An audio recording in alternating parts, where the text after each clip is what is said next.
आज के वीडियो में हम लोग पढ़ेंगे सीरीज रेगुलेटेड पावर सप्लाई।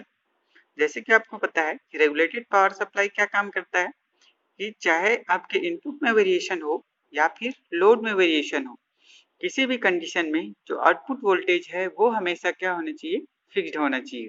ठीक है, तो आज हम सीरीज रेगुलेटर का प्रयोग करके इसके आउटपुट वोल्टेज को फिक्स्ड कैसे होता है ये देखेंगे। तो एक्चुअली बेसिकली इसमें क्या होता है कि एक एनपीएन ट्रांजिस्टर लगा होता है। ठीक है, तो एनपीएन ट्रांजिस्टर लगा होता है, यही जो है इसमें कंट्रोलिंग इक्विपमेंट का काम करता है और इसका जो आउटपुट वोल्टेज होगा उसको ये कंट्रोल करता है। साथ ही साथ इसमें एक जेनर डायोड लगा होता है जो कि रिफरेंस वोल्टेज प्रोवाइड करता है। इसके पहले लेक्चर में हम लोगों ने पढ़ा था कि Zener diode as a voltage regulator, तो उसमें आपने देखा कि जेनर डायोड हमेशा क्या करता है, एक फिक्स्ड आउटपुट प्रोवाइड करता है, इसलिए इसको as a reference voltage provide करने के लिए हम लोग एनपीएन ट्रांजिस्टर के साथ लगाते हैं। ठीक है, तो जैसे कि आपका सर्किट डायग्राम दिख रहा है, तो फर्स्ट आपका इनपुट सप्लाई है, इधर से वी जा रहा है, यहाँ पे आपका एनपीएन ट्रांजिस्टर लगा हुआ है। ठीक है, यही जो एनपीएन ट्रांजिस्टर है वो एज अ सीरीज रेगुलेटर काम करेगा। ठीक है, यहाँ पे इसके साथ में एक रेफरेंस वोल्टेज प्रोवाइड करने के लिए जेनर डायोड है और ये आपका आरएल जो है वो लोड है। यहाँ पे एक आर जो दिख रहा है ये बेसिंग के लिए हम लोग इसको प्रोवाइड करते हैं जनरली। ठीक है, तो अब इसमें क्या करेंगे कि हम इसमें केवीएल अप्लाई करेंगे। ये जो आपका सर्किट दिख रहा है, क्योंकि अपना आउटपुट वोल्टेज इधर ही प्राप्त होना है, तो इसलिए यहाँ पे अपन क्या करेंगे, केवीएल अप्लाई करेंगे। इसके इक्वेशन देख लेते हैं। ठीक है,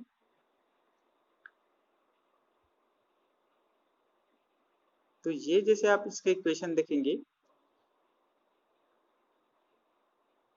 तो देखिए, तो यहाँ पे जैसे हम लोग केवीएल अप्लाई करेंगे तो यहाँ से अपन स्टार्ट करते हैं वीजेड से। ठीक है, तो वीजेड से हम लोग केवीएल जब अप्लाई करेंगे तो ये माइनस टू प्लस क्या हो जाएगा, प्लस, तो प्लस वीजेड आएगा।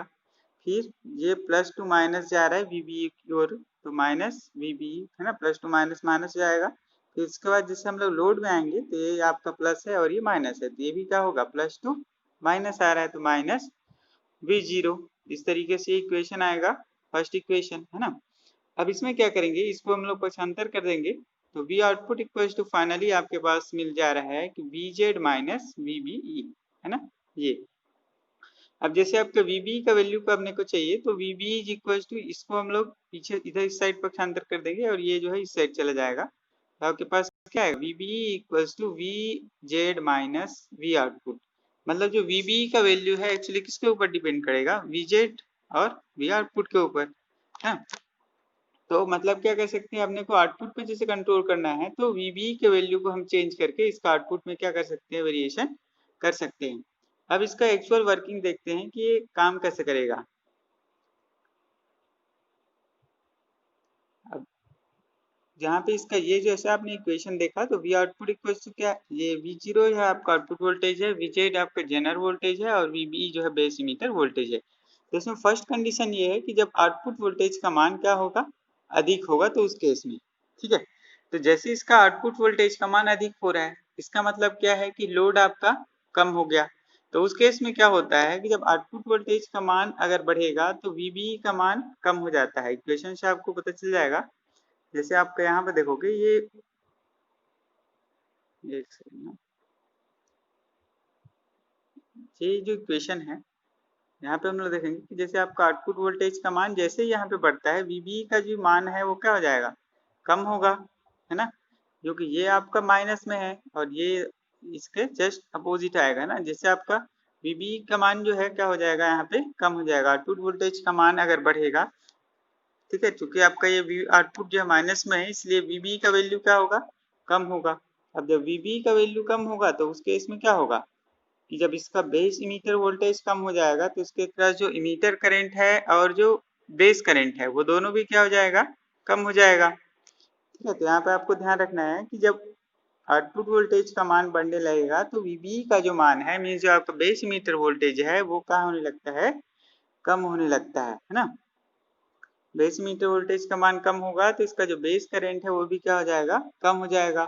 और बेस करंट के साथ साथ ये जो इमीटर करंट है वो भी क्या होने लगता है, कम होने लगता है, क्योंकि इसका वोल्टेज कम हो रहा है इसलिए। तो अब जो आपका फाइनल आउटपुट है, यहाँ पे इक्वेशन जो है गलत लिखा गया है, V output equals to R L into I L आएगा ना। तो इस केस में क्या होगा कि जब आपका आई एल है, आई एल, ये जो आई एल है लोड करंट है, वो किसके बराबर है, आई ई के, इमीटर करंट के, क्योंकि जो ट्रांजिस्टर का जो इमीटर करंट है वही जो हमारे लिए लोड का काम कर रहा है, मतलब लोड करंट का काम कर रहा है। तो फाइनली आप देखोगे कि चूंकि क्या हो रहा है, डाउन हो रहा है ना। जैसे आपको इक्वेशन है V output equals to R L I L, है ना। तो अब आपको क्या हो रहा है कि आई एल का वैल्यू यहाँ पे डाउन हो रहा है, क्योंकि इमीटर करंट जो का वैल्यू कम हो रहा है। तो इमीटर करंट जो है किसके बराबर है, वो लोड करंट के बराबर है। तो लोड करंट जो कम हो रहा है, इसलिए क्या हो जाएगा, आउटपुट वोल्टेज भी यहाँ पे डाउन हो जाएगा। तो इस तरीके से आपको सीधे सीधे याद रखना है कि जब आउटपुट वोल्टेज का मान अधिक होता है तो VB का मान क्या हो जाता है, कम हो जाता है। VB का मान कम होगा तो IE का जो मान है वो क्या होगा, कम होगा। इमीटर करंट चूंकि डायरेक्टली जो है ये डिपेंड किसके ऊपर कर रहे हैं, रेगुलेटर के ऊपर। रेगुलेटर का वोल्टेज कम होगा तो इसका मीटर करंट भी क्या हो जाएगा, कम हो जाएगा। मीटर करंट आपका कम होगा तो सीधा सीधा आउटपुट वोल्टेज का वैल्यू कम हो जाएगा, क्योंकि ये V output equals to I L into R L होता है ना। तो आई एल का वैल्यू कम हो गया तो आउटपुट वोल्टेज भी कम हो जाएगा। तो इस तरीके से इसका फर्स्ट केस है। अब देखते हैं इसका सेकंड केस, कंडीशन 2, जब आउटपुट वोल्टेज का मान रेफरेंस वोल्टेज से कम हो जाएगा, है ना। तो उस केस में क्या होगा कि अगर आपका आउटपुट वोल्टेज का मान क्या हो रहा है, कम हो रहा है ना। तो इस केस में ये जो VB का जो मान है वो ऑटोमेटिकली बढ़ जाता है। ठीक है, जैसे आपका ये यहाँ पे इस इक्वेशन से अगर देखेंगे, आउटपुट वोल्टेज का मान जैसे कम होगा तो VB का वैल्यू क्या हो रहा है, बढ़ रहा है ना। तो सीधे सीधा बात है कि जैसे जब आपका आउटपुट वोल्टेज कम होता है तो VB का मान जो है वैल्यू जो है बढ़ जाता है। जब VB का वैल्यू जब बढ़ेगा तो उस केस में जो इमीटर करंट है वो क्या हो जाएगा, बढ़ने लगेगा, है ना। जो आपका रेगुलेटर है उसका वोल्टेज बढ़ेगा तो उसका जो इमीटर जो करंट है वो बढ़ने लगता है।